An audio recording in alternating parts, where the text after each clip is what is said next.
Too often, I'll say barefaced lies.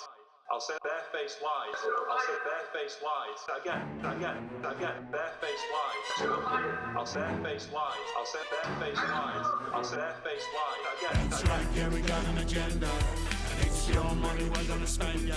Do you wanna where it's all gonna end, yeah? Do you feel we never wanna defend, yeah? Cause when the truth becomes so easy to disguise, you get shooting cold, overgrown, postal phony, barefaced lies. Barefaced lies. Barefaced lies. Hey Sean, you got a party, got that little party going on there. Keep to the left, you can't think right, so everything you do goes wrong, yeah. Incompetence just leads to disaster. Corruption brings it on even faster. What you say? That's right, yeah, we got an agenda. And it's your money we're gonna spend, yeah. Do you wonder where it's all gonna end, yeah? Do you think we ever wanna defend, yeah? Cause when the truth becomes so easy to disguise, you get shooting cold, overgrown, postal phony, barefaced. That's right, yeah, we got an agenda. And it's your money we're gonna spend, yeah. Do you wonder where it's all gonna end, yeah? Do you think we ever wanna defend, yeah? Cause when the truth becomes so easy to disguise, you get shooting cold, overgrown, postal phony, barefaced lies. Barefaced lies. Barefaced lies. Comrades, you always told us you'd build us all a new Jerusalem, yeah. You talk the talk, but when you walk, you only leave a crooked line there. And you don't see the trouble that's brewing if all you do is just what you're doing. That's right, yeah, we got an agenda. And it's your money we're gonna spend, yeah. Do you wonder where it's all gonna end, yeah? Do you think we ever wanna defend, yeah? Cause when the truth becomes so easy to disguise, you get shooting cold, overgrown, postal phony, barefaced lies. Is this where you wanna be?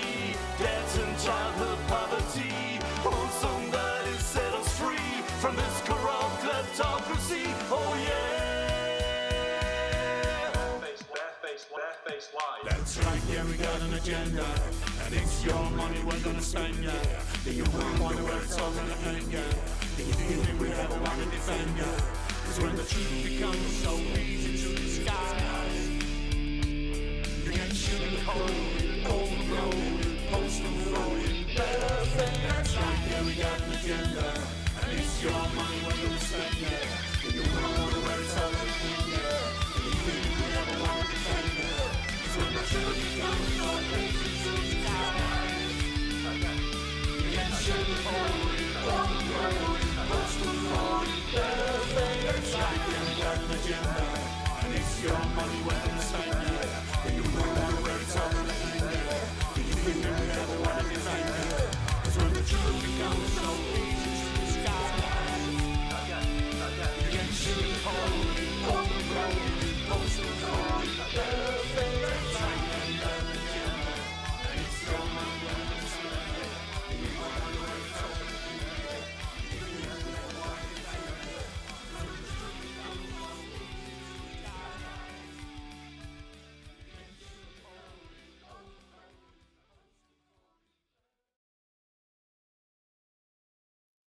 Do not fear them. Do not fear any of them.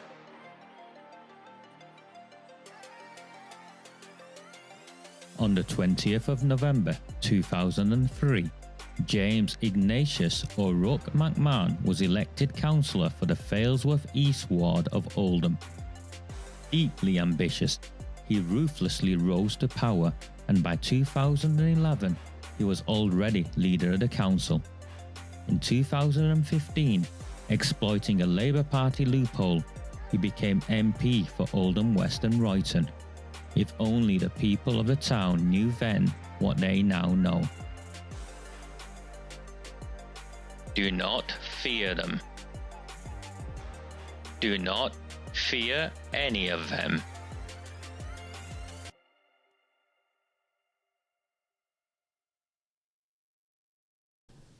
A very good afternoon, Wednesday the 16th of April 2025. My name is Raja Miah. This is one of those Recusant 9 transmissions. This is a delayed transmission actually. This was originally meant to go out on Tuesday evening, and the one on Monday evening, the Freedom of Information workshop, I am still not well enough to run that, I'm afraid. So hopefully that'll come later on in the week, or perhaps even some point on Sunday or Monday. I'm trying to work out my schedule, as you all know. It is the Easter holidays, and I have an excited 10-year-old, and there's a trip to the seaside tomorrow and Friday. So that's where we are, and I'm laughing at this, Tony. That's my sentiments exactly. A very, very good afternoon to few. Well, not latecomers who've joined us just as it's starting. Perfect timing, I think, James. And thank you, Richard. I'll talk about the panel a bit as well today, in terms of what I think what's going on, and I will do a transmission on this because there's now various pieces in play. Now you've got to accept this. For a long time, we've been on our own. The likes of Charlie Peters came along very, in the scheme of things, very recently. And Maggie Oliver, to her credit, her focus has been on the survivors and supporting the survivors. The political campaign, the campaign for justice, the campaign to expose all of this has been led by a small team of us. And it's been an extremely lonely, challenging journey for us. So when so many people have now stepped forward and have joined the this movement for justice, if you know me, you know exactly where I come from. I smile because I know what it's like to be on your own, and I know we will not win this on our own. So I'm not in the but I was here first camp, or I did this and you're treading on my toes. None of that interests me at all.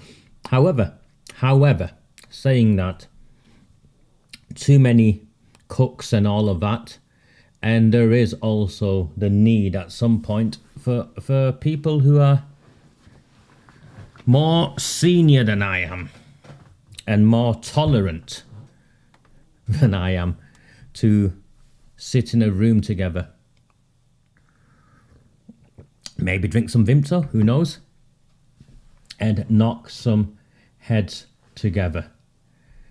Thank you, Richard. Thank you so much. And we're joined by an artist. What sort of artist are you? So we are just 9. We are just 9 people away. Sorry, this chair, I switched chairs around because the other chair had it.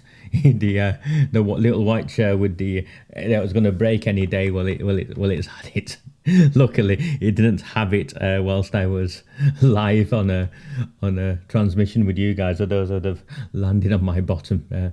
But this one, which is a nice hand-me-down from IKEA from 30 years ago, squeaks. So I clearly need to do. Thank you for the super chat. Thank you so much. I clearly need to get some WD-40 or something on it. Otherwise, you're just hearing the squeaks, aren't you? Because I'm hearing the squeaks. I'll get that. I'll try and get that fixed before the next time we start. In the meantime, I'll try and stand up straight and not wiggle around so much. And that's the point, isn't it, Tony? What's happened with Maggie Oliver is everyone's on the journey. Everyone is on their own journey. And I try not to criticize. As long as we're in it for the right reasons, I try not to criticize. And, it's clear to everyone here that Maggie Oliver for a long time, because she comes from the police. She quit. She believed, when she quit the police, she actually believed that the whistleblowing and the cover-up was just an anomaly. And it took her 15 years to get to a point where she's come to a realization that it isn't an anomaly, and more so, that there are layers to this that goes beyond her initial thinking. And this isn't just about institutional failure. This is about not even a political cover-up. It goes further than that. This is about a choice. Decisions were made where one group were favoured above another. Or if you want to flip it around, one group was sacrificed no matter what because the benefits outweighed whatever pain and horrific abuse they endured. And it took her over a decade to go on this journey. So I don't judge her at all on that.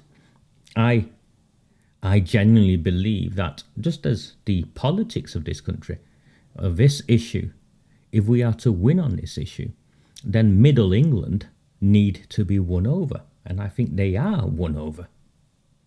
And without the likes of Maggie Oliver, who appeals to that audience, we would not be here. And without the likes of Maggie Oliver, we would not have been able to move this campaign away from it being a far-right narrative. Remember, when she first stepped into the arena and worked on this issue, the only people who were really speaking about this were the extremists, the far-right racists. And sorry, they were, because their motivations were not child protection, many of them, and their solutions were mass deportations and the banning of religions and all sorts. It's the sort of unpalatable sort of campaigning. And I witnessed this firsthand in Rochdale. I was doing something else, and I witnessed it firsthand. Hordes of angry men would turn up wanting violence and would have provocative exchanges with the police and try to get at people who are just going about their shopping. Sorry, is my volume not high enough for you? How can I do this? I'll move the camera closer to me. I'll move the microphone closer to me. So that is where I think credit has got to be given. So whatever she does, she has a right to do what she does, and but she has been, Tony, and I've been frustrated with her at times because she kept giving these people chance after chance after chance. Andy Burnham, Malcolm Newsom and Gary Ridgway. She applauded Newsom and Ridgway. Let's be clear, she applauded Newsom and Ridgway during their investigations, yet their investigations did not ask the obvious questions. They went to a point, and she's right, she talks about Operation Augusta all the time, and we'll get to it. She talks about Operation Augusta all the time. And the 97 rapists, the gang, the 97 members of the gang, the police shut down the investigation. Well, I'm sorry, Maggie, but Newsom and Ridgway confirmed that operation was shut down, yet they said nothing of the absence of the minutes of the meeting where that took place. So there's, I was never on their side, because I knew as soon as they were described as experts, they were brought in as a cover-up crew. And every element of this, apart from possibly the initial J report, has been nothing other than to try and manage what took place, manage the narrative, twist the, and it goes to the institutional lessons that have been learned.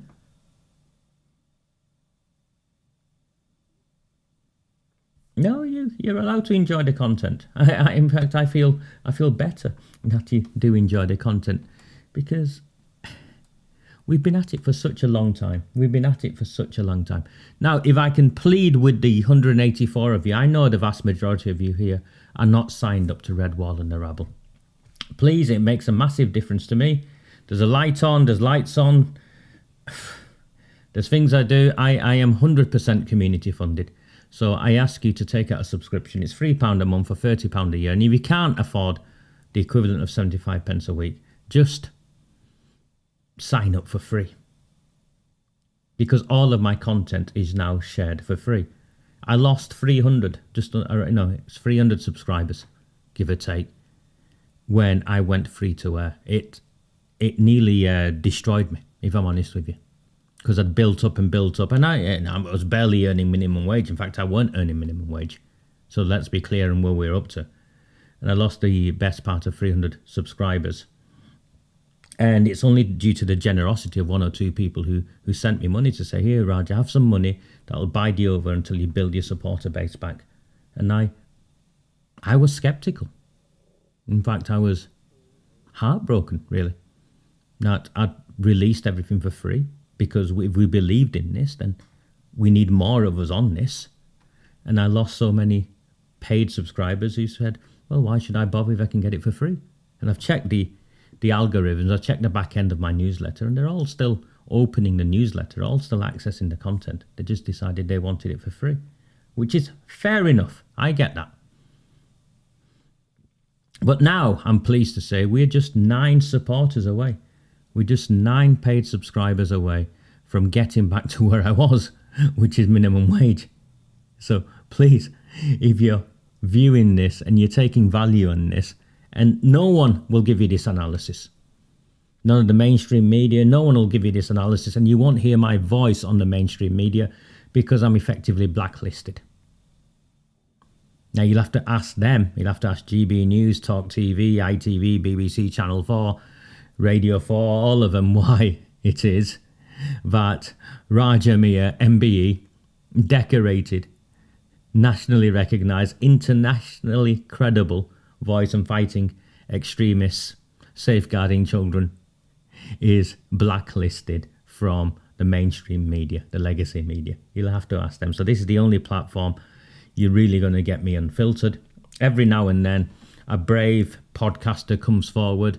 So the likes of Maya Tucci came forward, gave me a platform, Andrew Gold, and so on. And they've done well. I think Andrew Gold's video had over 1 million views. And I'm still here. I've named names, every allegation, I'm still here. No one's tried to sue me again. No one's tried to arrest me again. And that's because it's beyond that. And who's took the risk? Who's took the risk?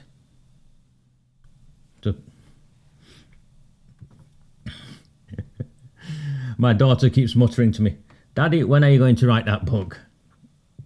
And I will, and I need to. The problem is the content is just coming all the time. And you know what? That's brilliant. I'm grateful that you did subscribe for free. And you can't afford it, It's all right. It's okay.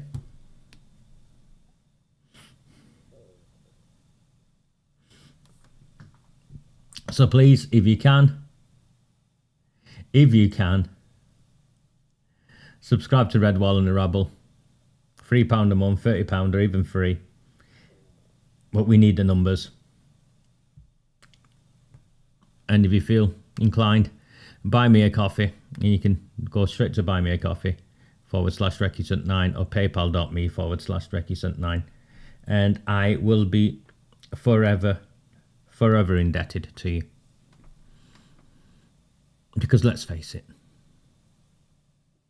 they knew what was happening. Children being raped. They had the names, they had the addresses, they had the evidence. And they did worse than do nothing. They shut down their own investigation. They buried the truth. And they let the rape gang members walk free. Now, nearly 20 years later, Greater Manchester Police have investigated themselves and declared that no officer will face prosecution.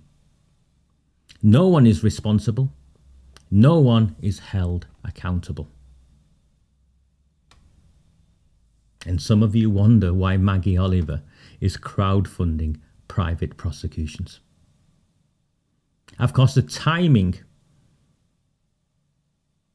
of Mr. Watson's announcement couldn't have been more insulting. Most of you missed it. Just days after the government rejected Oldham Council's request for a public inquiry in the lead up to Christmas, the first of its kind ever made by a local authority, right into the government. That took us 6 years. And they'll have known. Burnham will have been given the heads up. Greater Manchester Police suddenly felt confident enough to announce its innocence. When the threat of independent scrutiny vanishes, they wasted no time in declaring the matter closed. Nothing to see here, and not a single politician said anything. This is December. Not a single politician said anything. But let's be honest. We know what systemic failure means in this context. It means 57 children identified as victims. I think that's what Maggie Oliver said, 57 to 60. 97 suspects. And a deliberate decision in 2005 to shut Operation Augusta down. Gold Command, I'm told, were responsible. They had what they needed to act, and instead they made it disappear. And I am certain why they made it disappear. That the members of those rape gangs, those Pakistani rape gangs, were politically connected.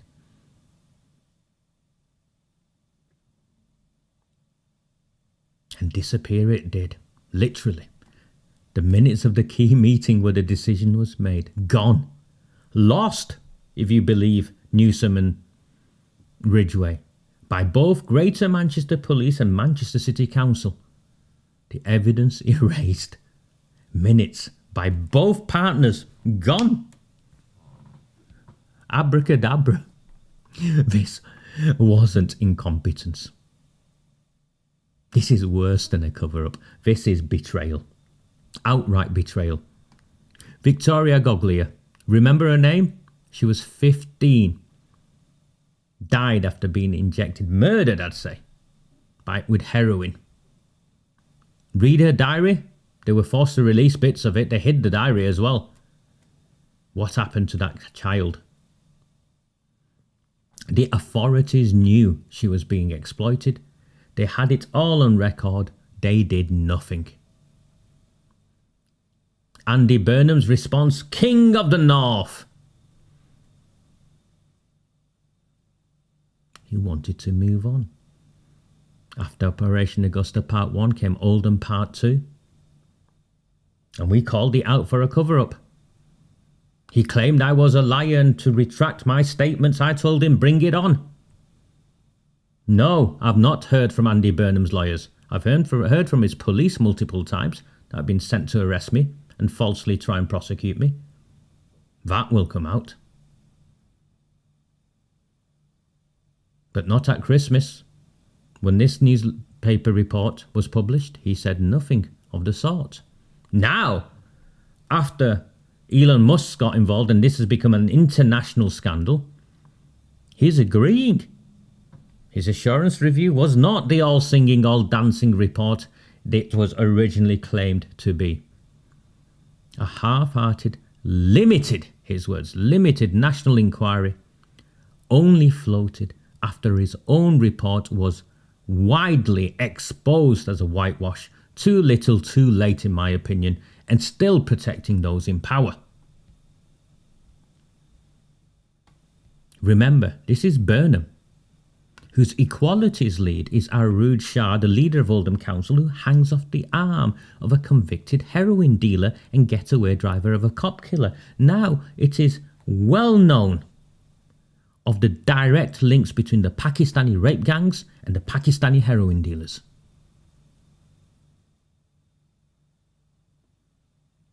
Yet Burnham has her as his equalities lead. And then there's Greater Manchester Police Chief Constable Watson and his leadership.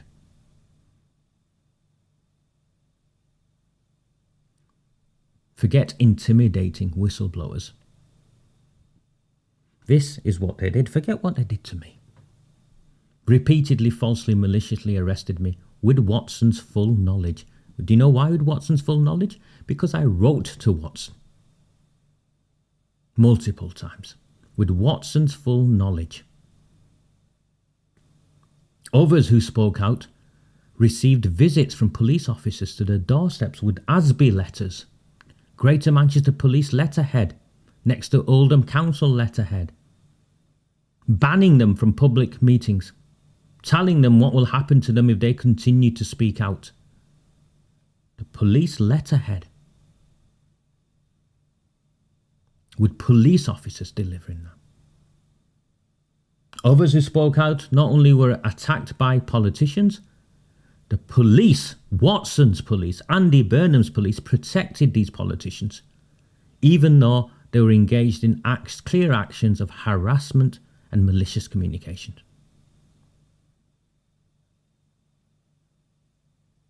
This is all fact.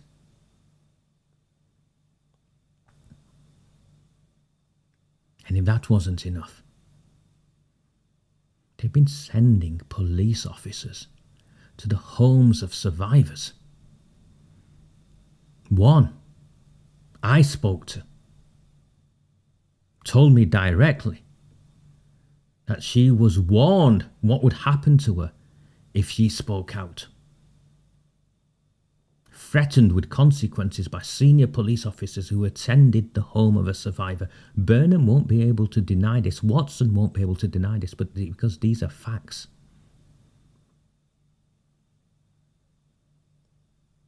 The mother of another survivor contacted me. Horrific. This is recent. A police officer had knocked on her daughter's door, sent a message. I know where you socialise at night. I know which pub you go to and drink. I've seen you before. I know what you look like. What sort of survivor is going to engage with police officers like this? In the context of where they've been failed and failed again in the past. This is not justice. This is not accountability. This is nothing more than a cover-up wearing a badge protected by the state. And I'll bring the article up. You'll see it. Slipped through in December. It makes reference to 3 survivors in Rochdale receiving compensation and apologies. So compensation and apologies is an acknowledgement that something went wrong. So if something went wrong, why were no officers being prosecuted? Is this the country we now live in? I see this in Pakistan, in Taliban-controlled Afghanistan, where certain people are above the law, and once they've committed crimes, they can just pay off the victims and not face prosecution. Is that what the United Kingdom now is? They'll admit failure. They'll pay money, but they'll protect their own. That is why Maggie Oliver has launched her Venue campaign. She wants to raise £125,000 for proper investigations. I think that'll stretch to 250, maybe even £500,000. Whether she gets there or not, I don't know. But she's talking about private prosecutions. And the reason why, and she's got to this place, and it's took her 15 years. It took me 15 minutes, because I started from a different place. It's simple. The system will never hold itself accountable.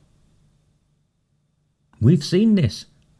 You witnessed this last week when Jess Phillips snuck into Parliament to say it doesn't matter what we said 2 months ago, we've now changed our mind. This is what happens when institutions investigate themselves. They cover things up. They knew they covered it up. And now they walk free. Or at least they thought they did. What happens next is not up to Mr. Watson. It's not up to Andy Burnham. It's not even up to Yvette Cooper or Keir Starmer. What happens next is up to each and every one of us. Indeed, my friend. Me too. Heard about every knee being touched, but working class girls get intimidated to stay quiet.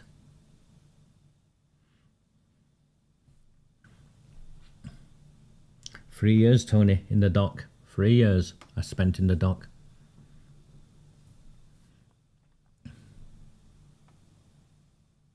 Let me bring up the article. He says,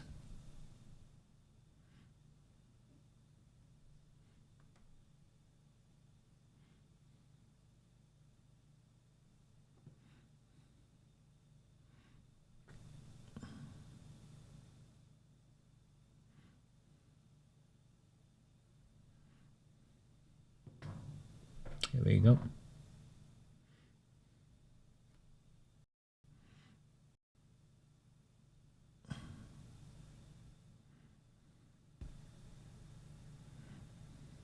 Andy Burnham,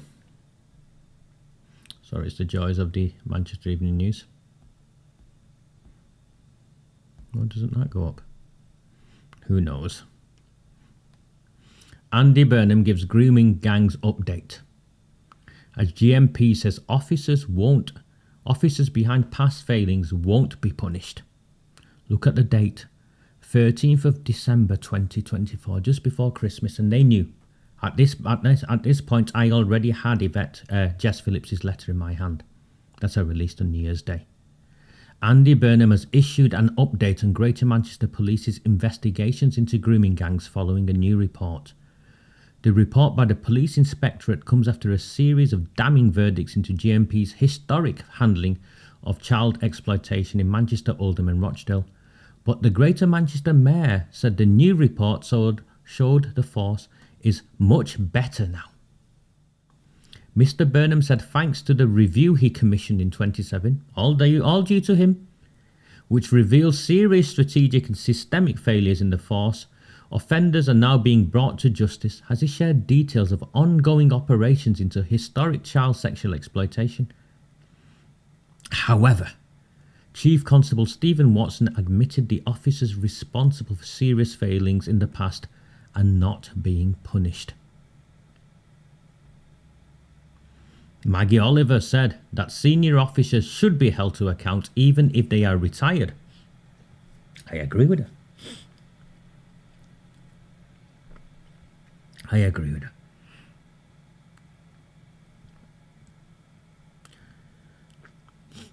She told the MEN that GMP's progress in prosecuting offenders had been too slow, saying that it is unacceptable that many survivors are still waiting. The latest report from His Majesty's Inspectorate of Constabulary and Fire and Rescue Service comes after Mr. Burnham commissioned the body to conduct the last stage of his review. Already the Manchester Evening News are hiding the truth. Burnham's commission, this final stage of the review, his investigators Newsom and Ridgway had run away. They'd run away because they'd failed to get to the truth and the public attention was on them. So they're scarpered. There's no reference in the Manchester Evening News, who have been neck deep in the cover-up, by the way, to how the lead investigators had quit. Should that not be within this? How can Burnham say it's much better when the investigators he himself hired quit because they couldn't get to the truth? Responding to the findings, that's him, the absolute scumbag of a man. If you're a religious person, and I understand he's a Catholic, I think there's a place in hell for Andy Burnham alongside all of the Catholic priests who were responsible. I do not distinguish between those who raped children and those who covered up the rape of children. And I believe 100% that Andy Burnham, King of the North, is part of the cover-up of the gang rape of children. Is that naming names enough for you? What is being placed into the public domain today is very significant in terms of the assurance I have received.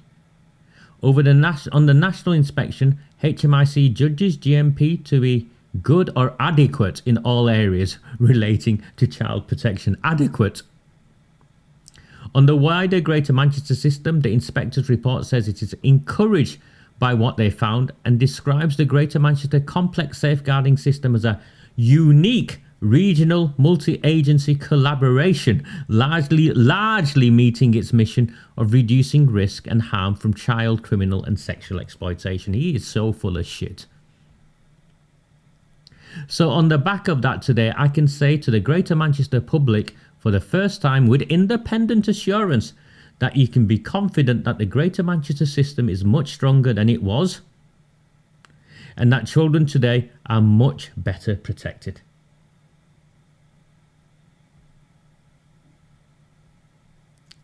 Mr. Burnham thanked survivors who bravely came forward to tell their stories, which led him to commission a review, and the review then didn't interview survivors. And then he goes on with cases he believes are ongoing and convictions that he believes have took place. And Maggie Oliver says, adequate is never enough. Now, there is relevance to this report.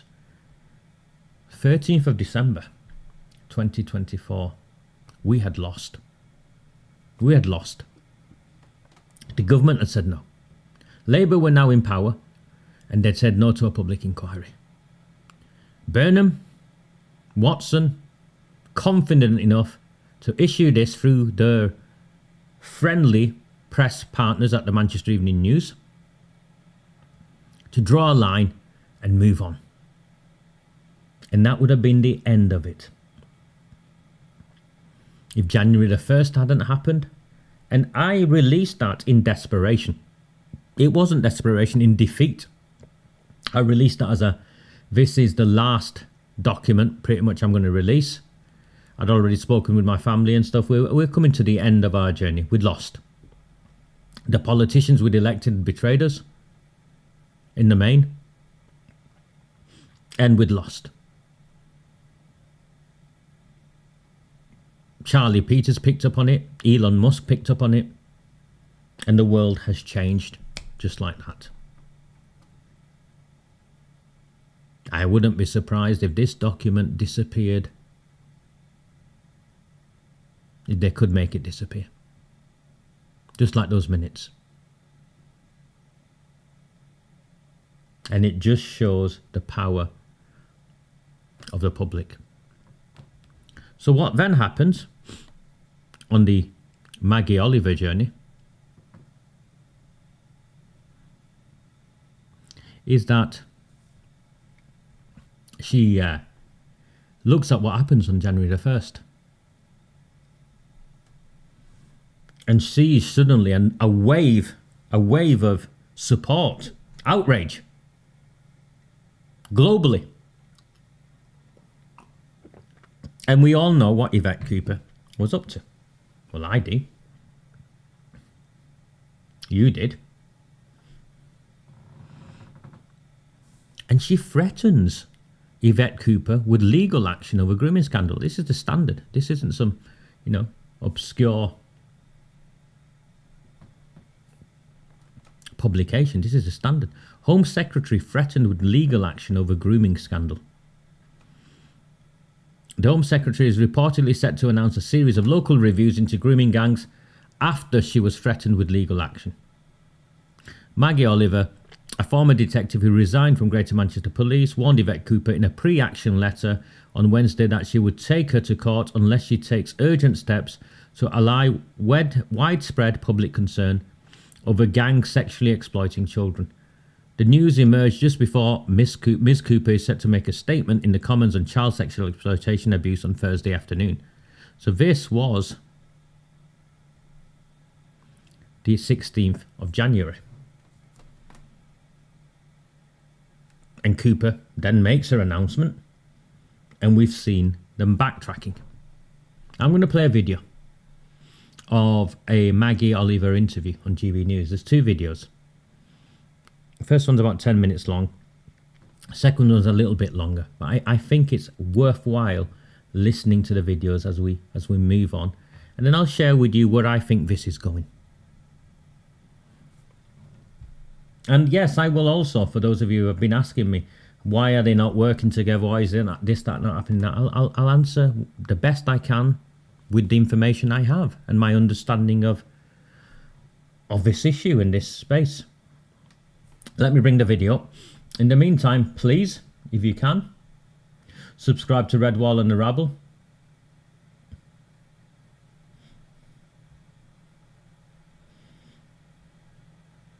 Since I've been on, I've had...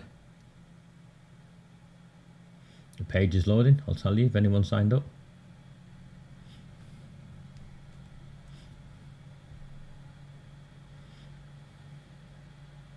That's my computer being slow.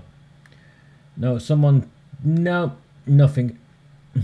Absolutely nothing's coming. Okay. No coffees, no subscriptions, absolutely nothing. All right. I'll carry on.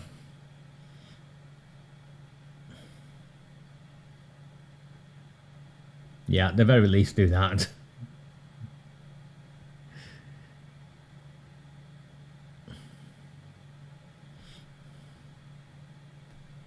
Let me play this video.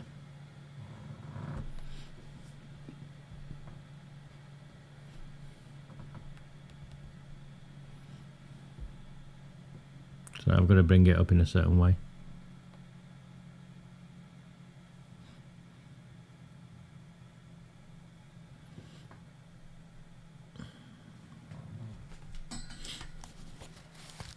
Good evening. I'm starting tonight's show slightly differently. So I was out and about over the weekend and members of the public were coming up to me and they were all saying how disgusted they were by this. It will also provide stronger national backing for local inquiries where they are needed to get truth and justice for victims and survivors. So Tom Crowther, KC, chair of the Telford inquiry, has agreed to work with the government to develop a new framework for victim-centred, locally led inquiries. We will set out the process through which local authorities can access the £5 million national fund to support locally led work on grooming gangs. Yep, that is Labour's betrayal of Pakistani rape gang victims. The sense is that there was industrial-scale abuse and now there's an industrial-scale cover-up. And that could be because a full inquiry would expose how many police officers were complicit in the cover-up, how many Labour councillors were, how many magistrate judges, etc, etc, etc. That is reinforced by what one retired police officer told our reporter Charlie Peters last week. Uniformed Chief Inspector, and she said, I understand you've been following our children. I said, I've not been following your children. I've been following the people that I believe have been exploiting, taking advantage of your children. She said, if you continue to follow our children, I'm going to have you arrested. So in Britain, right now, we have police forces, the NHS, the education system in Wales, all doing their bit to, as they see it, promote diversity and inclusion, to the point where they're actually discriminating against white people. Is there not a chance that a full-blown national inquiry would reveal such damning truths about elements of the British Pakistani community that it would destroy the diversity and inclusion industry forever? Well, joining me now is Maggie Oliver, a lady who has done more to try to support victims and survivors of grooming gangs than, frankly, pretty much anyone in Britain. Maggie, it's an absolute pleasure to see you again. Thank you so much for making the time for us tonight on GB News. Now, I'm going to throw it over to you, Maggie, because I think you have a big announcement to make when it comes to grooming gangs. So the floor is yours. So, guys, this free checker could get you thousands of pounds back if you financed a car through PCP or HP from... Yeah, thank you, Patrick, as always, and to your viewers for all the support and encouragement you give. I think what I'd like to say, first of all, Patrick, is that this campaign is completely separate from my charity, totally independent of that. It's called #TheyKnew. I was a police officer for 16 years, and what I saw horrified me to the extent that I resigned. I saw what I believe to be corruption and cover-ups on an industrial scale to prosecute serial sexual offenders and protect children. Now, when I resigned, I had 3 aims. 1, to help every victim and survivor who needed help so that they weren't on their own. The second one was to hold those who have knowingly failed in their duty to protect children, to hold them accountable, and I mean legally accountable, criminally accountable, for gross criminal neglect. And the third aim was to bring in systemic change so that future generations of children do not have to suffer the same neglect that previous generations have. So I have seen over the last 12 years repeatedly cover-ups. The evidence is there to show that there was gross criminal neglect. And yet I have taken it to every institution. You know, police complaints, the IOPC, the Home Office, the Children's Commissioner. Nobody wants to do anything about it. The country knows there has been a cover-up. And yet no individual senior chief constable, head of social services, council leader has ever been held criminally to account for gross neglect. And this campaign is to bring barristers, lawyers together who are giving their time on a some of it pro bono, but as a public service to gather the evidence to ensure that action is taken.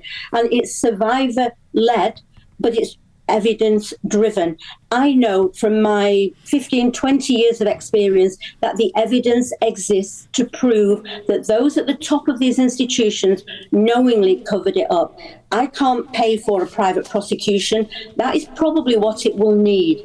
But I believe firmly that without personal accountability for those in positions of power, we will never really see the changes that we need, and we will continue to abandon children to their fate when the institutions fail to step in.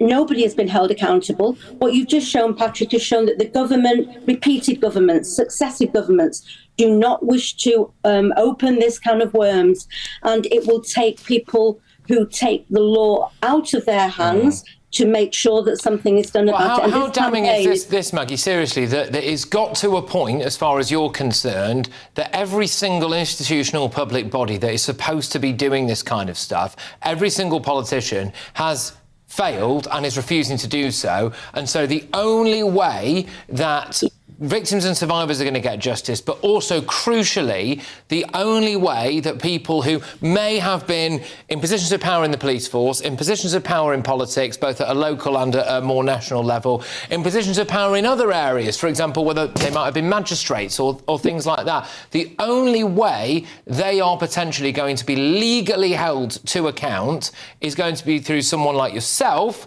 and others taking those matters into your own hands. I mean, that is quite damning, isn't it? It's damning, but that is what I believe, Patrick. I mean, I'm going to simplify it to one example, for instance, but there are many. 2005, Operation Augusta, 97 paedophiles identified, named, we knew who they were. It turns out now over 70 children abandoned. Greater Manchester Police, the Gold Command Group, knowingly, deliberately closed down that investigation because they wouldn't put resources in. The official report in 2020 confirmed that. 5 senior officers were referred to the IOPC. They all refused to be interviewed. They are still walking the streets on a big pension. The authorities know that they are guilty of gross criminal neglect. Those men were allowed to continue to abuse for another 20 years. I do not believe that the state will take action. And so it's left to people like me, with my experience, I don't want my knowledge and experience to fade away before we see true accountability. And I am using my knowledge and my experience to try and lead the country towards the change that is needed. I can't do it on my own. I need public support to do it. None of this money that is raised, Patrick, will come to me, the survivors. It is to ensure that action is taken. And I believe this is the only way to do it. I honestly and truthfully do believe that, Patrick. And I'm going to tell people how they can donate as well in a second. But you firmly believe then that currently in Britain there are people who have either retired now from positions of power or are still in positions of power who were complicit in either A, the abuse, or B, the cover-up. And do you think that the reason why people have had... By the way, Labour deny that they've pulled the rug on this, right? But I think the perception certainly is that they have. Do you think the reason why they've pulled the rug on it is because they are worried about how deep this goes and what it might reveal? I think that they just want to cover it up. And that's been the case for, Anne Cryer. She was trying to get it highlighted 25 years ago. They're not going to do anything about it. I don't trust them. And that's based not on my ideas. It's based on what I have seen. I know the evidence is there. I have shared it with the Home Office. They have done nothing with it. And I've not seen anything in the last 3 months that leads me to believe that there is ever going to be a difference, unless people in office now believe that in 10 years' time they may be held accountable for their deliberate neglect of duty. That's the only way I see change. So practically speaking, Maggie, how do you see this playing out? So is there a team of lawyers behind this? You say that you've got evidence. Obviously, we're not going to name any names or anything. No, you've been very careful not to do that, and I understand exactly why.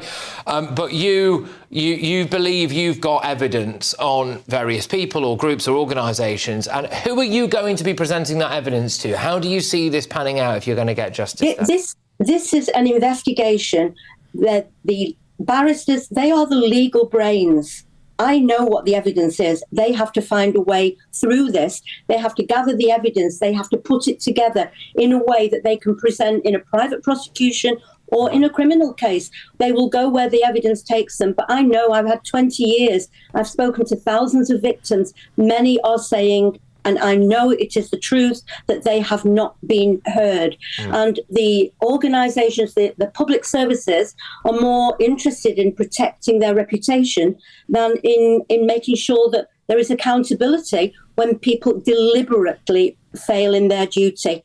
It's not my opinion, Patrick. The facts back that up. And we just need the support to do this.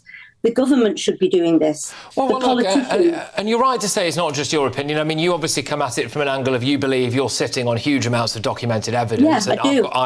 I believe you are as well, probably. But it's also very prominent voices, even the likes of a very well-respected figure in the British media, Trevor Phillips, who, as well, I believe was a former, may still be a current Labour Party member. He's been very open about that in the past, who went on record last week saying, look, as far as he's concerned, and I am paraphrasing here, but as far as he's concerned, the main reason why Labour have not maybe gone as deep into this as they possibly could have done would be to either, potentially protect some of their own, whether it's councillors, etc., or not want to inflame racial tensions. They're very scared maybe of the quotes-unquote Muslim votes in some of the constituencies, etc. So it's not just you saying this, it's not just me saying this. No. There's a perception there right across the country. Now, I am going to say that the way that people can help out in this, if they wish to, would be, as I believe, is going to go to crowdjustice.co.uk/they knew, which is crowdjustice.co.uk/they knew. That's up to anyone here if they want to do that. But a lot of our viewers and listeners, Maggie, will remember some of the last times we spoke was for a different crowdfunding event. That was actually for your for the Maggie Oliver Foundation. Yeah, so if we could just do a little bit of a handbrake turn onto that, and just say to our viewers.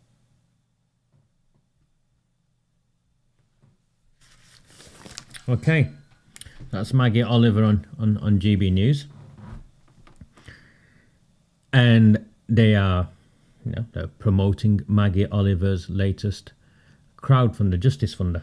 And she wants to take these people to court for private prosecutions. Now, I will go into depth on the risks, the challenges, the potential benefits of Maggie Oliver's proposal at a later time. I think what I want to focus on now is what has led her here. 2005, Operation Augusta, Gold Command, 5 senior police officers. They decided no further action. The independent police, whatever. We know they're not independent. The police investigating the police, never. And she's been everywhere. She's got evidence. I have no reason to doubt her. I believe her. She's got evidence. Now, my issue is if you've got the evidence, and now she's got a legal team, and I'm a bit disappointed in that, really. Not with her. Not with her. So I'm clear. I'm a bit disappointed that we've only got, she was evasive when talking about the legal team. Some are working for free, some won't be. What? Surely on an issue like this, if a legal firm wants to get involved, then all the work would be done for free on a pro bono basis. Surely. But unfortunately not. And that's not her fault. She's gone and got the best, and no doubt negotiated the best deal she can with them. And these are her words, and I've tried to write them down, so if I've got them wrong, it's the odd word, but this is, the intent is clear. The evidence exists to prove those at the top of institutions covered it up. We know about the 5 senior police officers. She doesn't name the names. Clearly she's not allowed to on GB News. But she knows the names. We all know the names. And she repeatedly references cover up, gross criminal neglect. Now the other, So what we've got to do, and she basically splits it into 2. One is those who are complicit in the abuse. Complicit in the abuse. So these are the 5 senior police officers, for instance. Any social workers, and so on. And those who are complicit in the cover-up, which is what came afterwards, tried to keep the news hidden from the public, which then facilitated the ongoing abuse. Now, I'm very clear. There are those who are complicit in the abuse, and there are those who are complicit in the cover-up, and those who are complicit in the cover-up of the cover-up. So the likes of Yvette Cooper are complicit in the cover-up of the cover-up. The likes of Andy Burnham are complicit in the cover-up, and the likes of Jim McMahon are complicit in the abuse, in terms of the 3 tiers. And then you'll have police officers in the same way, and you'll have social workers and so on in the same way. In my town, the chief executive of my town, the newly appointed chief executive, is a woman called Shelley Kipling. She's been handsomely rewarded to become chief executive, and she's part of the cover-up. There's no ifs, there is no buts. She's written a letter to the government after we forced a vote through calling for a public inquiry. And instead of writing a letter, she just copied and pasted the motion and sent it off. She shouldn't be chief executive. She should be investigated because her communications team, led by a man called Carl Marsden, who is complicit in the abuse. Carl Marsden's wife, Dawn Marsden, works for Angela Rayner. That's right, the Deputy Prime Minister. So this is how high all of this goes. These people are complicit in the cover-up or complicit in the abuse. Now, Maggie Oliver's going on a journey where she is also gathering evidence. And that's the bit I genuinely don't understand. Because if she's already got the evidence, which she has, then she should be moving forward immediately with these private prosecutions. And I'd take 3 test cases forward. I'd take a test case of a senior police officer. I'd take a test case of a senior politician. I recommend James Ignatius O'Rourke McMahon because the evidence is compelling that the government minister is neck deep in the cover-up of the grooming and gang rape of working class children, and I'll keep saying it, and you can try and sue me, McMahon. You can try and sue me, the Labour Party, if you dare, and I'll say it in the High Court, and I'll produce the evidence. So she can take a police officer, senior police officer to court. She can take a senior politician to court. And no doubt she can also, in a dossier, take a senior council official, such as a senior social worker. The evidence is there and she should be, who am I to say? But that's what should do. That's what should happen. And this, I know, I know. But what would it look like? Sorry, I don't know your name. But what would it look like if, because all of this is about optics. This is not being played out in secret anymore. They've tried to hide this, remember. They tried to put people like me in prison. They've tried to hide this and they failed. It's now out in the open. The world knows. So if the CPS were to take over a private prosecution, which they can do, and then quietly drop it, what do you think the consequences would be?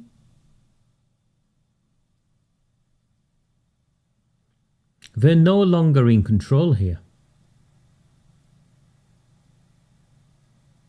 I think what they tried last week, when Jess Phillips came out, demonstrated that they're no longer in control. We've got mainstream media. We've got voices such as Maggie Oliver. Now, I don't agree with everything she says, but she has a right to her position based upon 15, 20 years of experience.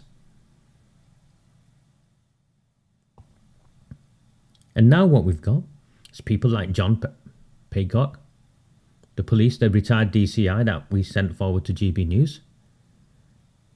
He's been very clear.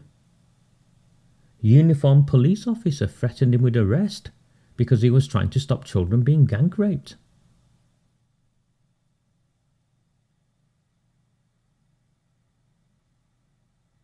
So that's where we're up to with the first of our interviews. I thought it was an interesting interview. She did something on Good Morning Britain, but that was just took over. It was rubbish. The interview was rubbish. This was a better interview. The best interview actually is the next one I'm going to play with you on Talk TV. So if you're here and you bear with me and you've got time, it's the Easter holidays. I'm presuming some of you are finished. Maybe, I'm desperately looking towards my subscriptions. Maybe one person will subscribe and create a subscription whilst I'm here. Someone tried and it was incomplete. Such a shame. I get them every now and then. I think, you've got to confirm your credit cards and stuff. Someone nearly took out a £3 subscription. So, let's see.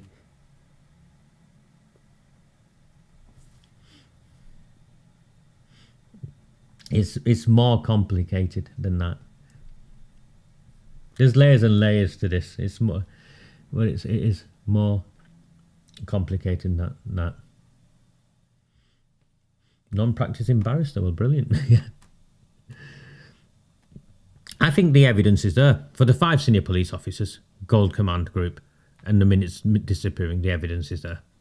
I think the evidence is there for Jim McMahon to be prosecuted. And I'm more than happy to hand over my what they did to me, Maggie. Take it. Go after the detective inspector who had me falsely arrested and attempted to have me maliciously prosecuted for speaking out against the cover-up of the gang rape of children. The evidence is there. They fabricated an entire case against me. They fabricated 2 cases against me. One involving the leader of Oldham Council at the time, Arood Shah, who claimed her PTSD, a side of her face had drooped on one side, was a consequence of my campaigning. Well, one of your faces drooped on one side as a consequence of my campaigning. That doesn't mean what I did was illegal. Maybe you shouldn't be in politics. But of course it transpires that the side of your face drooping is a side effect of Botox. And have a look at that woman and tell me she doesn't take a lot of Botox. And the other element of, remember they arrested me as a racist. was that she got chased down the street by an old man whose door she was knocking on. Campaigning. They decided I was somehow responsible for inciting that. And what they forgot to check was that the date she gave them when this man chased her down the street, and by the way, I have no idea who this man was, and in her statement it does not make reference to my name at all. But when she got chased down the street, it was during lockdown when there was a ban on campaigning. I'm not joking. And of course, they took her statement after they arrested me. So they arrested me just on a complaint. Dawn raided my house. The other one is her friend, Gail Hadfield Granger, who fabricated, lied, made up a transcription of one of these YouTube videos and said I said X, Y, and Z. I said nothing of the sort. Neither the police nor the CPS checked to see if the transcription was accurate. They went off her word of what it was I was supposed to have said, even though they had the video of what I actually said, and dragged it all the way through the court system for 3 years at a cost of hundreds of thousands of pounds. Before the case collapsed, because Hadfield Granger, a Labour Party campaigner, proven because she was out knocking on doors with a red rosette on her chest, also a friend of the heroin dealer, convicted heroin dealer Irish Imi, she ran away, went off to scatter her mother's ashes at the time of the trial.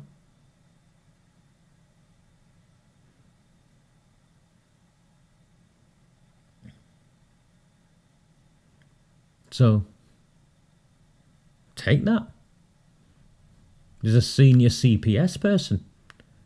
And I've got the paperwork. Remember, all this time, I was making sure that everything was played out and everyone, senior enough, knew what they were trying to do to me, so they couldn't hide.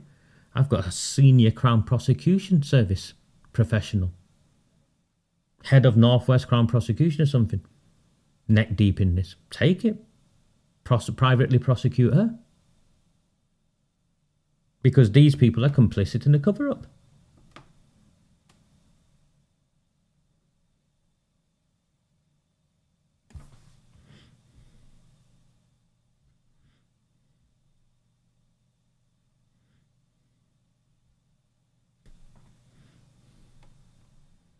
So let's see what Maggie Oliver does. Now I've just checked my subs, mate. I've got no subs today. No new subscriber to Red Wall and the Rabble. Just checked them. And let me play the second interview.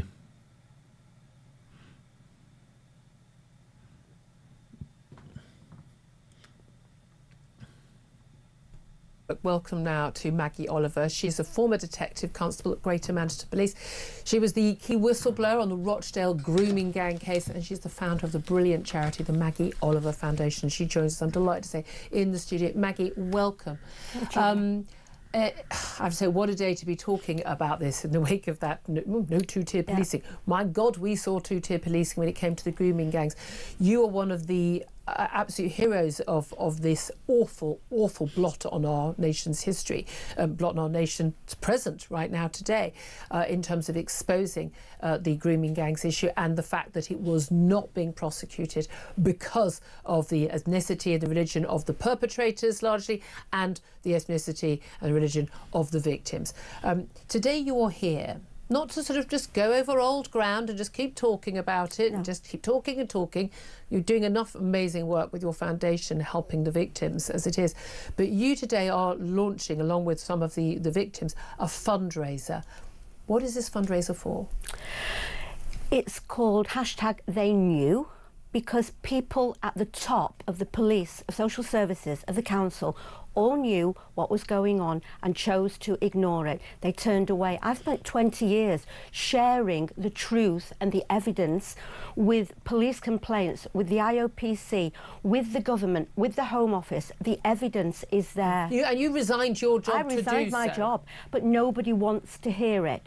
So when we have, we had things like that big report, independent report into Baroness J, into this, what happened with gangs, and it only very briefly touched on. It was a whitewash, Julia.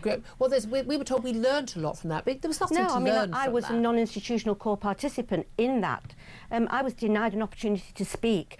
We have the evidence. What we need is a legal team, not the government, who will brush it under the carpet, will do something with it. It's about holding individuals to account who have knowingly failed in their duty to prosecute serial child sex abusers. And the evidence is there, but it goes into a pot and it goes under the carpet and nobody does anything with it. We need the funds to pay the limited costs of a very experienced team of barristers, of lawyers, of professionals who will look at the evidence. They're not going to be getting rich on this. They are not. They are their giving costs. their time, and there will be an intention at the end of it to hold individuals to account, because I believe we need justice for those who have been failed. Yeah.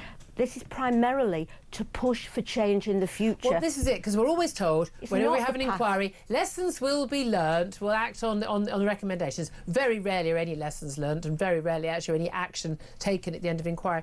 There's a lot of talk about how we need to have a full national public statutory judge-led inquiry where people are forced, whether it's a councillor on Rochdale Council, whether it's a police officer in Rotherham, a social worker elsewhere, that they are forced to give evidence and under oath, under penalty of perjury and being sent to prison. And that is the only way we are going to find out what really happened. Do you support those calls?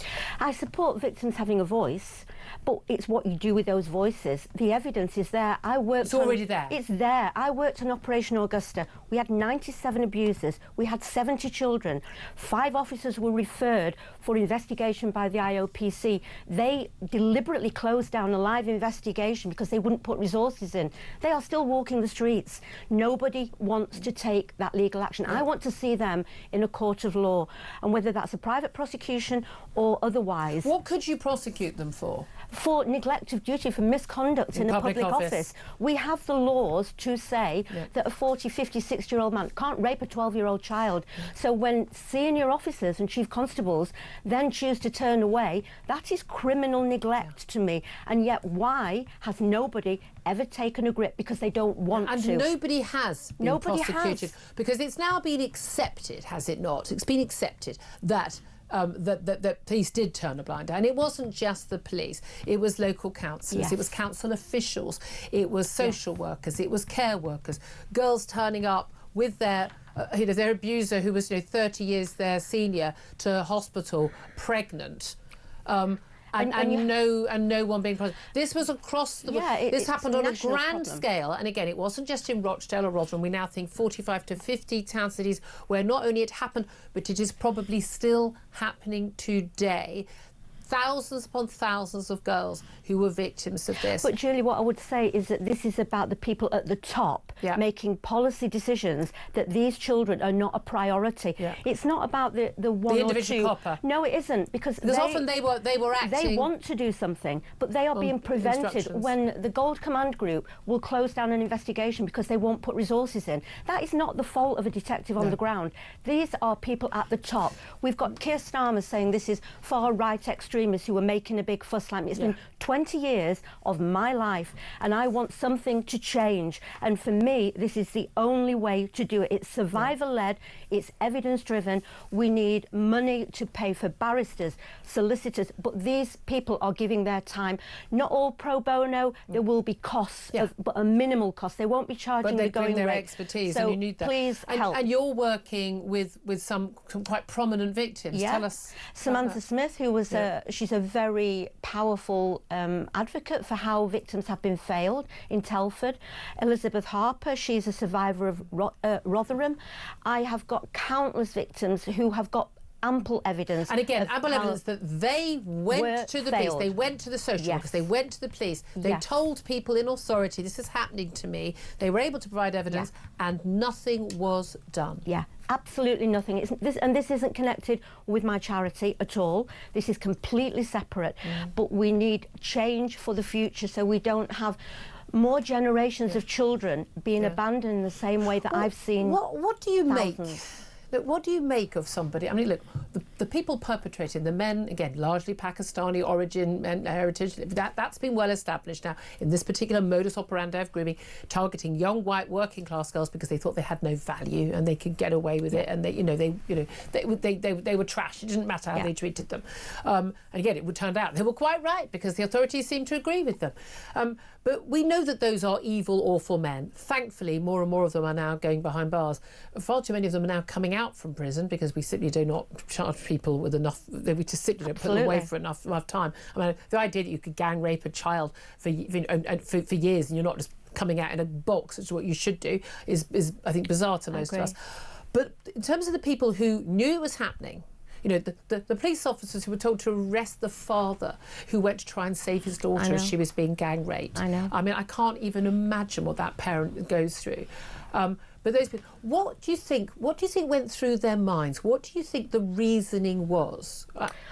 I think there are multiple reasons. I always say, you know, Ruby from Three Girls, pregnant at just 13, a fetus locked in a property system. With clear DNA that would have proved she'd been raped. Because you can't have sex legally when you're 13. No, and she had special educational needs. You know, the Crown Prosecution Service decided not to charge that man with rape, with conspiracy to commit sexual activity with a child. They are deliberate decisions. I always say, if that had been the Chief Constable's daughter or Keir Starmer's daughter, would that charge have been adequate? And I would say no. So there's a judgment of the children that they don't matter. They come from a lower class. They are already vulnerable, though, and that's where we have a duty to step in. But we know that paedophiles and rapists and perpetrators, we know they target those children deliberately. Absolutely, but that is our responsibility as a civilised society. Then our public bodies step in and protect those children, and individuals in those organisations have made decisions deliberately to abandon those children. But this is the thing for me, and in some way, I often think these people who don't protect those girls, not only do they not prosecute them years after the fact when they're no longer a threat, but they know they're doing it today, tomorrow, next week, and other girls are going to be victims. If you are not someone who would do that yourself, but you allow that to go on, are you not someone, I mean, you know better, and yet you allow it to continue to happen? You wouldn't allow it to happen to your own child, but you allow it to happen to someone else's. In some ways, for me, they're almost more immoral. And do you know what I mean? You know what, Julia? It's being abandoned by the state that damages those children more than the abuse. And really, the more I've gone through this in the last 20 years, I think in these public institutions, by the time people get to the top of those institutions, their priority is to protect the organisation and not to prosecute the abusers and their job.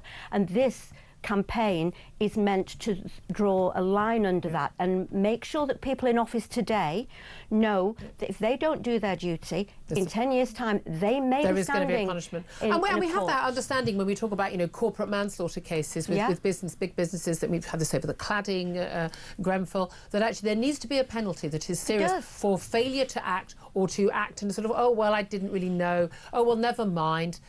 You did know. And as you say, this is the hashtag. People can search for the crowdfunder under the hashtag they knew. Hashtag they knew. Go to my Maggie Oliver UK on X or LinkedIn. We'll tweet it out as well. And please tweet it out, because without, I can't do this. I know the evidence is there because I've seen it for 20 years. You've got evidence yourself as a former police officer from these cases. I'm the facilitator. But in terms of, say, Sammy Smith, and I mean other women who were victims as girls, they know the names of the people they spoke to. Yeah. They know what they said to those people. They can provide Send that evidence to me if you want to. I will share it with the legal teams, and they will investigate and pull together a case that will prove that people in high places have failed in their duty. That's the point of this, because I know victims want to be heard, and that this is the best place for them to do that. It's not just about them getting the justice they deserve far too late and far too little, but it's also about preventing this happening to more girls. Yeah. This isn't a historic crime. This is a here and now crime too. Yeah, it really is, Julia, and that's why we've called it action for accountability. Yeah. Because without accountability, there is no deterrent from people in high office today to change the way they view these children, and it will continue. Yeah. What did you make of the decision last week by the Home Office, announced by Jess Phillips, a woman who's actually spent years campaigning, to stop violence against girls and women, basically saying they downgrading this, I thought, rather weak pledge from Yvette Cooper, the Home Secretary, back in January, for £5 billion to be spent on 5 different towns to do their own inquiries, but judge-led, and that would now be sort of victim-led panels and the like. Complete downgrading of this issue. Do you think there's any possibility that any local council or any other could actually institute an investigation into what they themselves and their senior police officers and their social workers and their care workers did so wrong? I mean, you cannot trust people to investigate the crimes that they are part of, can you? No, you can't. That's why I'm trying another way. I've spent years sharing facts of neglect and corruption at the highest places, and they do not want to do anything. I don't think Jess Phillips is a bad person.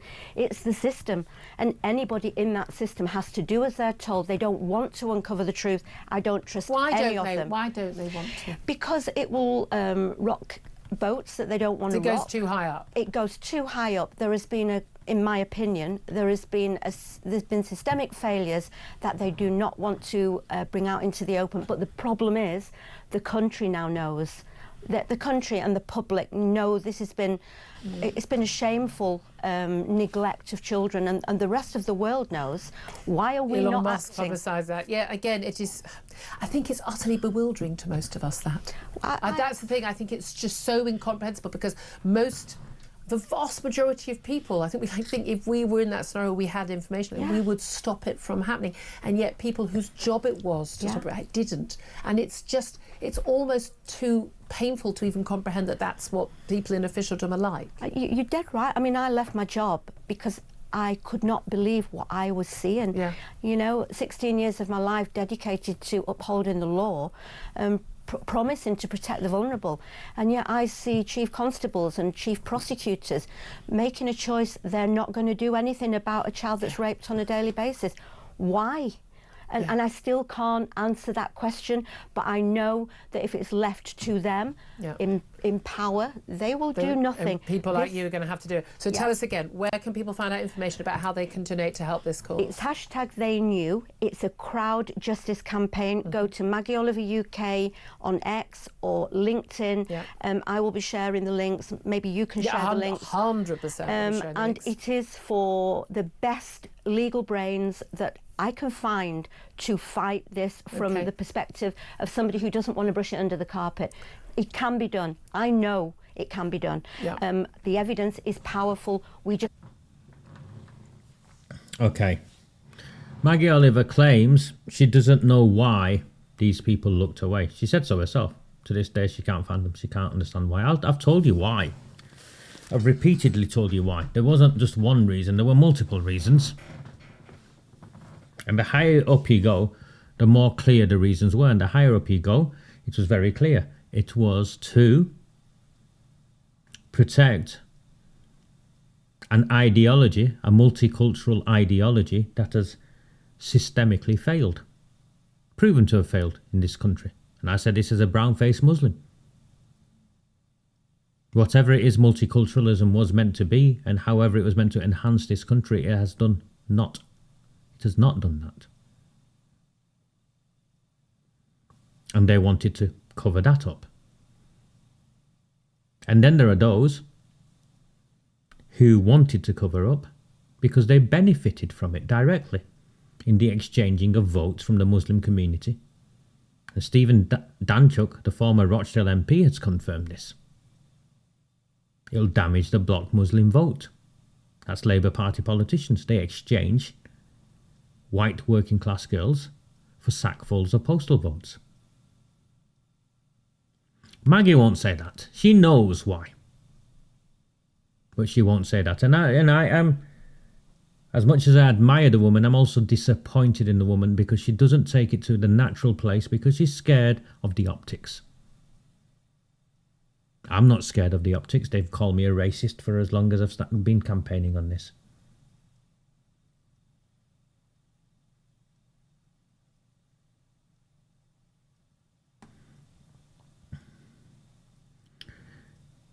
She revealed something that I actually didn't know or had missed in the interview. You know that ICSA report, that ICSA inquiry, the 7-year ICSA inquiry that they keep going on about? It appears, from what I could pick up in that interview, that Maggie Oliver was denied the opportunity to give evidence. She was denied the opportunity to speak. So every time one of those politicians comes along, or those fake liberal left-wing scroats, and say, we've already had an inquiry.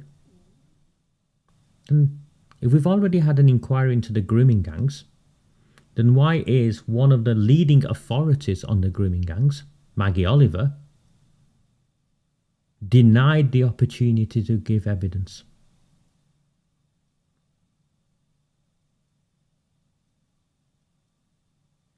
Fair question. I think so.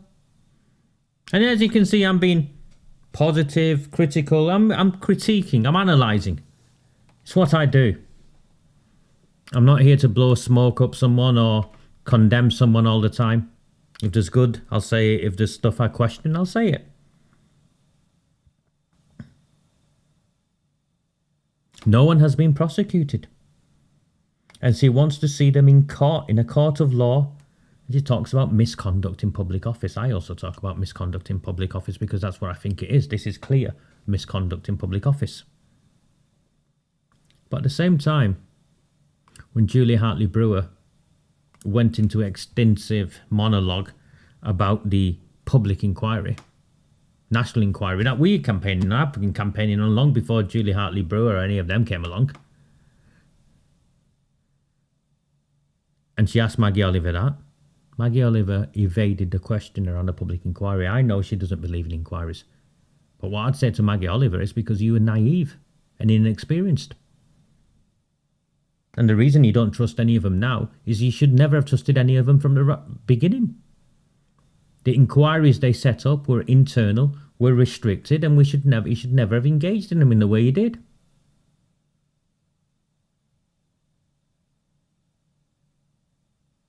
And if that's harsh, I apologise, but it's not from a place of malice. I support a public inquiry. I support a national inquiry. Because what Maggie Oliver wants to do only gets at one element of this.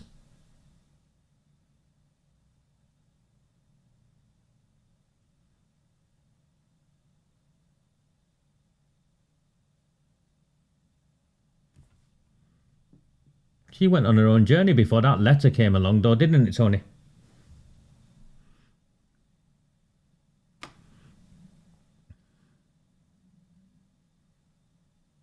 Now, she wants to focus on those who failed these children, who covered it up. Those complicit in the abuse and those complicit in the cover-up. I 100% support her. I have no issue with that. But that is not at the expense of a public inquiry. There's no reason why both these things can't happen concurrently.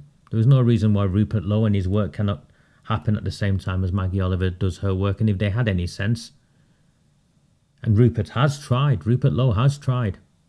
He's reached out to Maggie Oliver. He posted something today or yesterday confirming he'd reached out to Maggie Oliver. He told me, and I spoke to him. When he spoke to me, immediately after launching his crowdfunder, we spoke to each other and he wanted to know who I would recommend that he'd draw in. I said, get Maggie Oliver to chair it. Now, clearly she doesn't want to work with him. I think that's the top and tail of it. She doesn't want to work with him and she doesn't support a public inquiry. And that's her prerogative.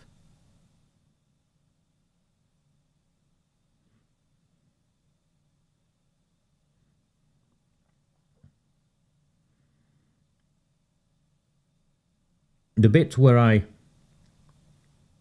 struggle with it, and I've not struggled with any of that before, actually. I understand why she doesn't want to talk about the racial element. She'll lose Middle England. Middle England are already struggling to come to terms with the fact that's 100,000, if not more. And Liz Truss, the former Prime Minister, said that used the number 100,000. Middle England are struggling to come to terms with that. Never mind the racial element. So I understand why Maggie doesn't want to go there. I don't agree with it, of course I don't, but I understand it, and fine. I understand why she wants to focus on prosecuting, going down the road of private prosecutions because of her own experiences of inquiries, where she's trusted the wrong people, which is why now she says she doesn't trust any of them.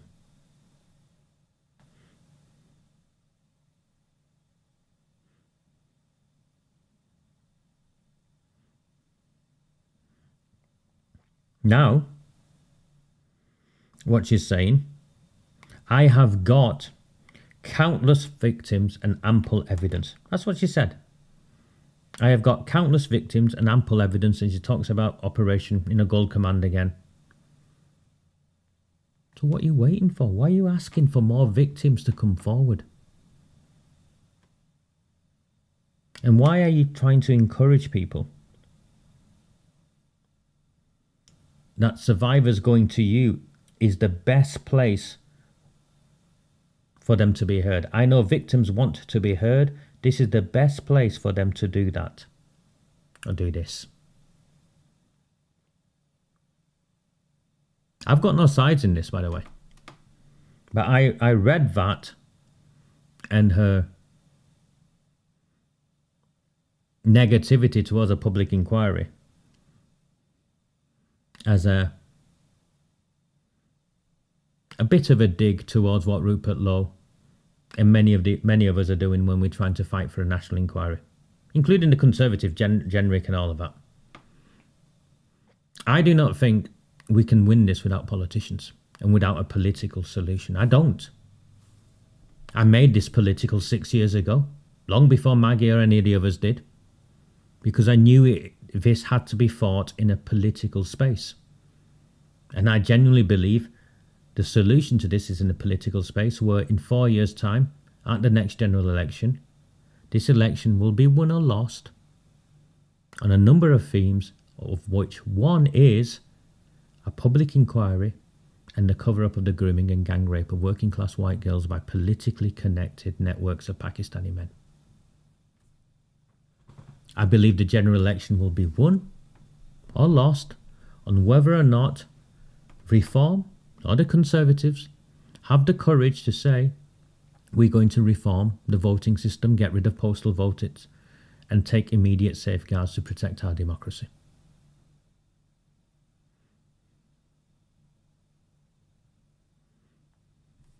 And I'm not criticising, mate. I am observing. I'm trying to be fair, I think. And if you watched my transmission a couple of weeks ago, I critiqued something that Rupert Lowe said in the same way.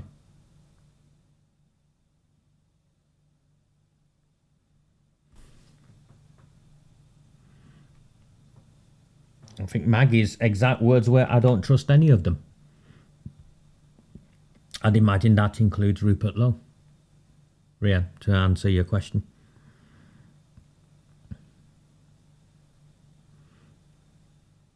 And someone who's been burnt repeatedly by politicians, I'll say, I also don't trust any of them, but I all recognise that I have to work with them to get what I want out of this. And if I'm used in that process, then so be it. Because this isn't just about prosecuting those who fail children. This is also about addressing the deep-rooted prejudices amongst the white middle classes towards the white working class. And that Me Too analogy was right. Touch a knee of a middle-class girl and it'll have made the front page of the Telegraph. Gang rape a working-class girl for over decades. And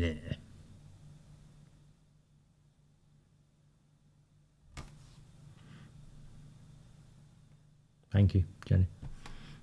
If I'm clicking this and you've just become a member, you've become a member of my YouTube channel. You don't have to. I don't think it gives you anything, but it's nice to actually do what we do with the YouTube money. For those of you who are new, I don't take the YouTube money. For those of you who are new, when it and it's pennies, by the way, with the because the ads are turned off during these live transmissions. YouTube keep telling me to turn on the ads to maximize income, but I turn them off during the live transmissions because I want to make sure that you're all up to, we're all at the same place all the time, so you can interact live with me. So what does come in, we put towards a meal every 2 or 3 months. So I think there was one last month, there'll be one, if not next month, the month after. So whenever YouTube pay me, I put it together and I basically put it behind the bar of a local restaurant, and people who are free come and have a free meal. So that's what we do. She's trying another way. She used the word corruption. And I say to people, support this other way. But this other way is not, instead of the rape gang inquiry that Rupert Law's doing, because that's got a far wider remit. And yes, it would be helpful if these people sat in a room together. And if I had my way, Robert Jenrick, Rupert Law, Maggie Oliver, the MP Robbie Moore from Keighley, Katie Lamb, they'd all sit together and have a cup of coffee and agree that they all have a role to play in this, and they all agree to somehow at least have lines of communication with each other. Because otherwise what will happen is that the public will get fed up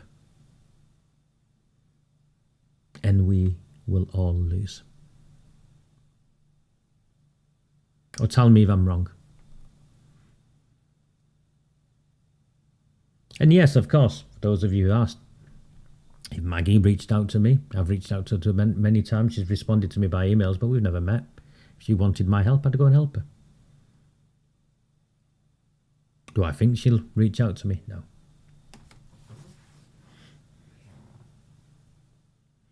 Liam Billington, yeah, no, he's a friend of mine, Liam.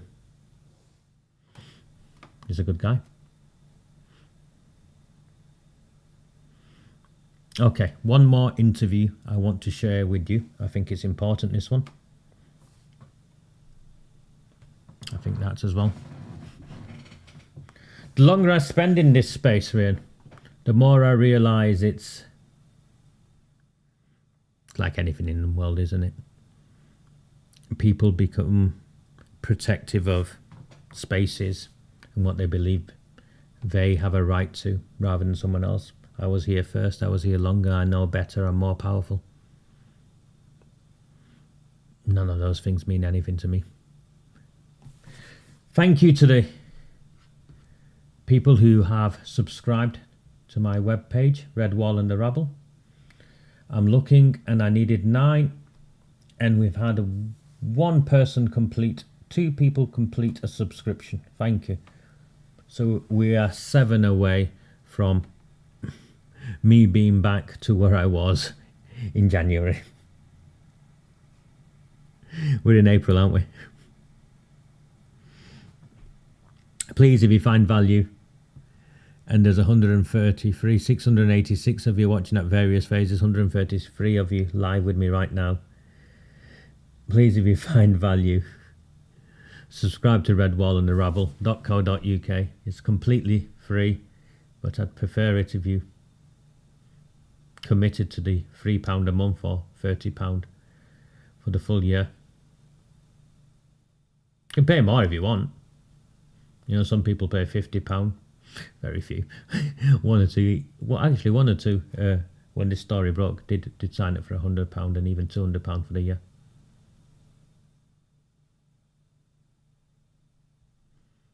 But you can sign up for £30 for the year and be done with it.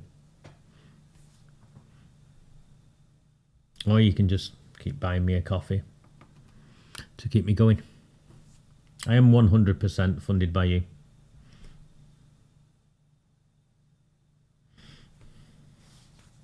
Seven to go.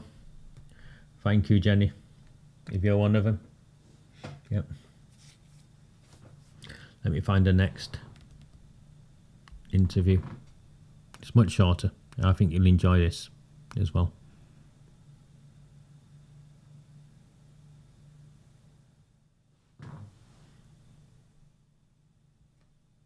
A very good afternoon to you, Katie.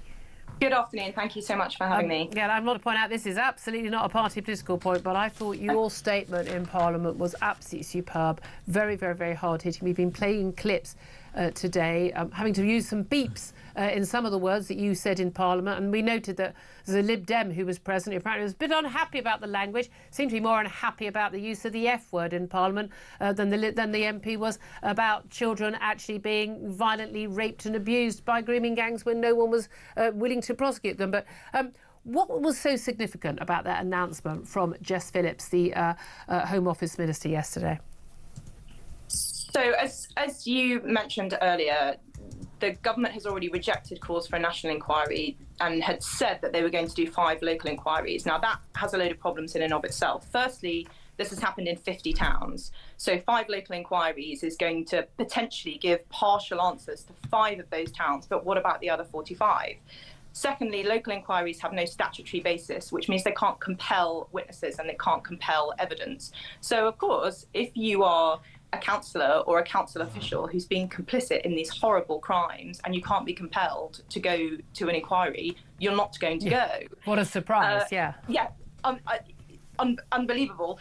And of course, only doing it at 5 places means that the councils that have been the worst will say, no, we don't need one, you don't need to mark our homework, there's nothing to see here. So the Vecchia didn't even designate, I mean, other than Oldham, didn't designate any of the other 4 towns. They could kind of choose if they wanted to. Yeah, so the idea was supposed to be that they could apply for these local-led inquiries, but it's now been watered down even further than that. So it was supposed to be a local inquiry, and now it will be a local inquiry or other locally led work. It's just not good enough. The themes, it's not possible anyway for proper local inquiries to look at national themes, but we know that there are gangs of men, predominantly Asian, Muslim, either from Pakistan or of Pakistani heritage, who have sexually tortured over many years thousands of young white girls in this country. And without looking at everything that's happened all across Britain, how can we understand why this happened, whether it's still happening, which, if anything, I think is the most terrifying of all, and how to make sure it doesn't happen again. And this is the key thing, isn't it? You say the national themes, but I think it's so crucial if it's not statutory. You know, we always have that trade-off, don't we? Or if we have a national public inquiry, a statutory public inquiry, everyone lawyers up. It takes years and years and years, and then we get a report in 8 years' time, and the like. Although actually often these reports tend not to be the whitewash as many of us fear they might be, because I think that the evidence was so harrowing.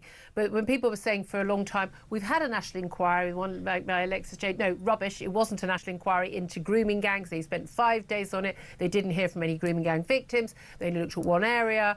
They didn't even hear from some of the main whistleblowers, the Maggie Olivers and others, about what was happening and why it was being shut down. So we do need to know that. But this is the key thing. No local council is going to say, yeah, we should absolutely have an inquiry into how abjectly awful, immoral, criminal and incompetent that we have been over the years. No one is going to sign up to that. Turkeys don't vote for Christmas.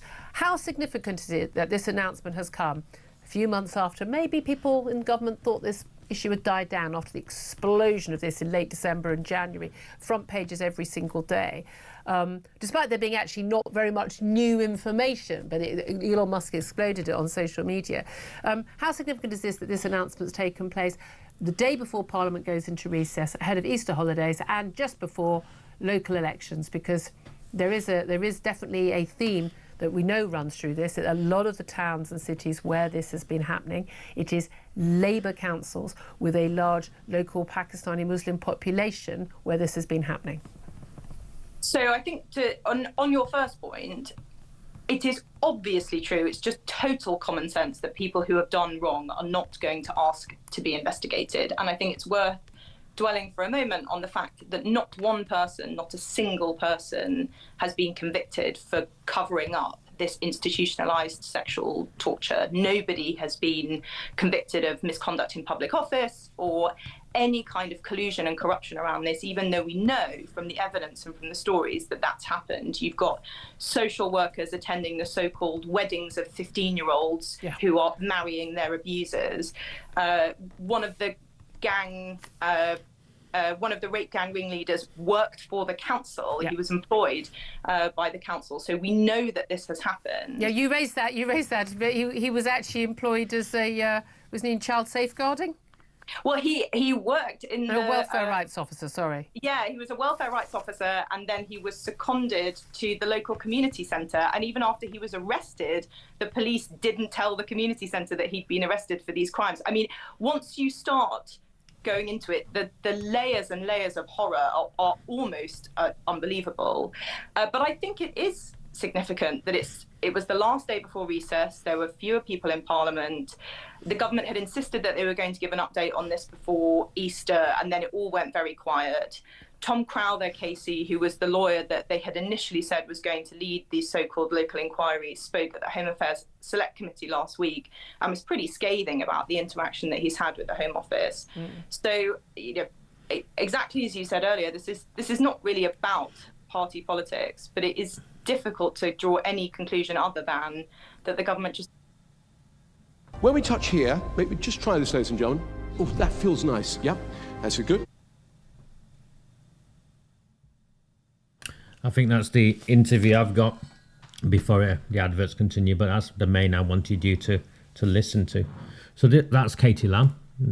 I'd never, to my shame, I'd never come across the young woman before. What a breath of fresh air. She's Conservative. What a breath of fresh air.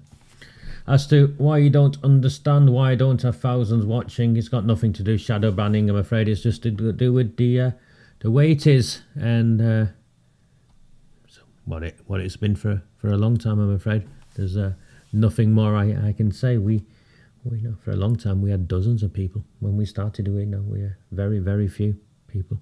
So what we've got now is many more than we've ever had.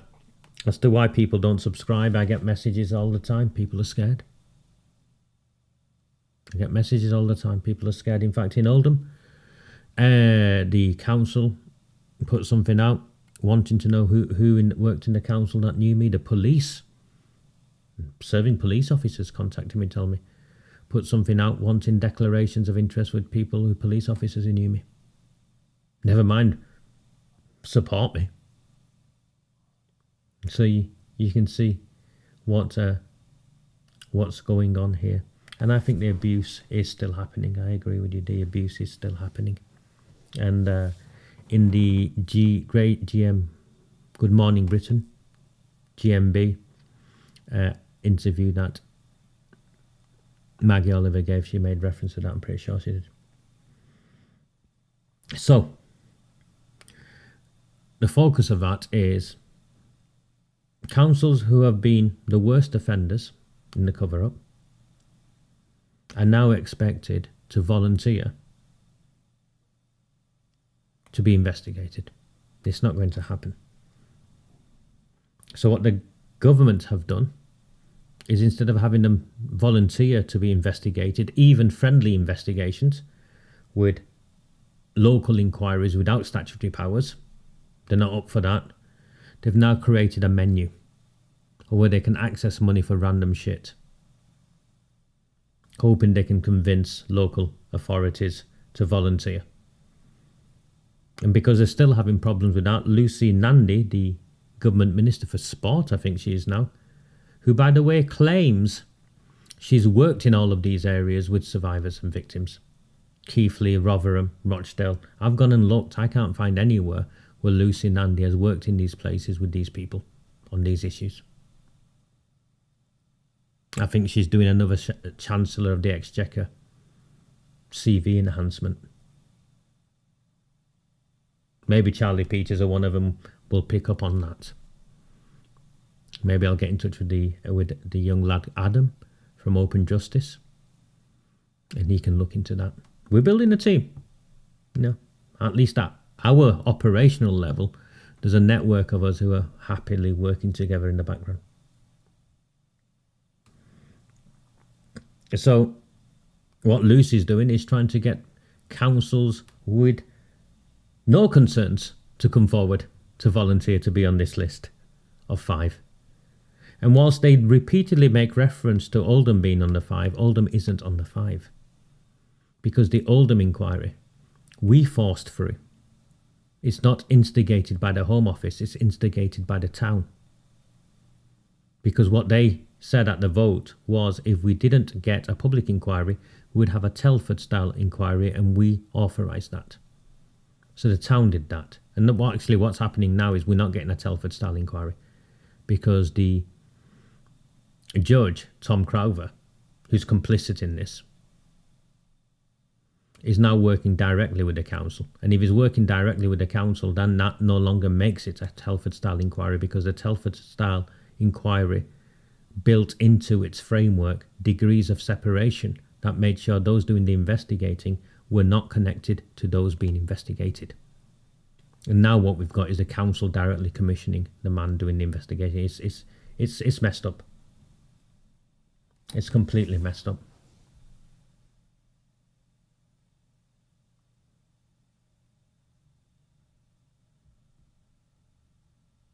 Thank you. And that's why we say right from the beginning, if you followed my work, you'll see right from the beginning, the call to arms is do not fear them. So I knew where we needed to go, and I knew we would need courage to get there. We'd need courage to get there. Thank you so much.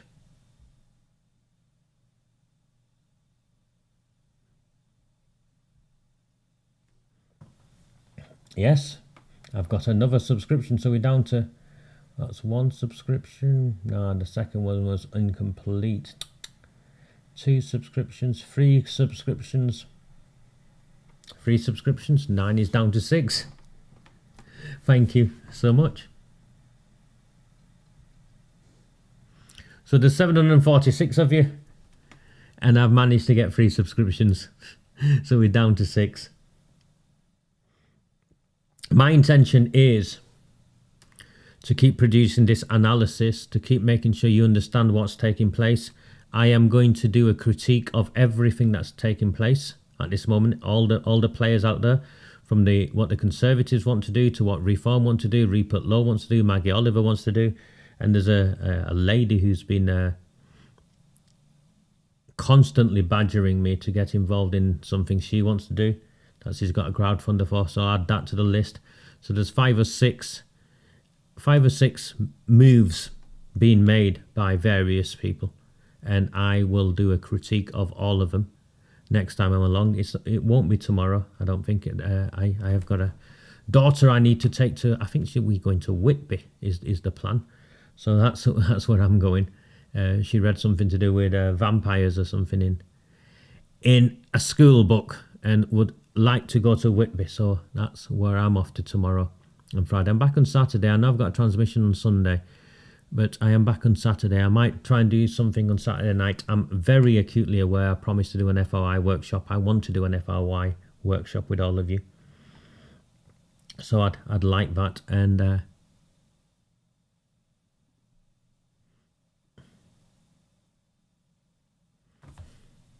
think that's what's taken place.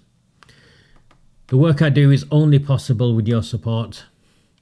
We're 6 years in, and I am 6 people away from breaking even to where I was in January, when all my content went out free to air without any paywalls. So please, if you find value, support me.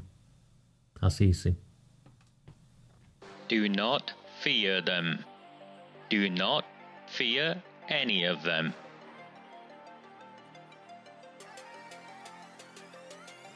On the 20th of November 2003, James Ignatius O'Rourke McMahon was elected councillor for the Failsworth East Ward of Oldham. Deeply ambitious, he ruthlessly rose to power, and by 2011 he was already leader of the council. In 2015, exploiting a Labour Party loophole, he became MP for Oldham West and Royton. If only the people of the town knew then what they now know. Do not fear them.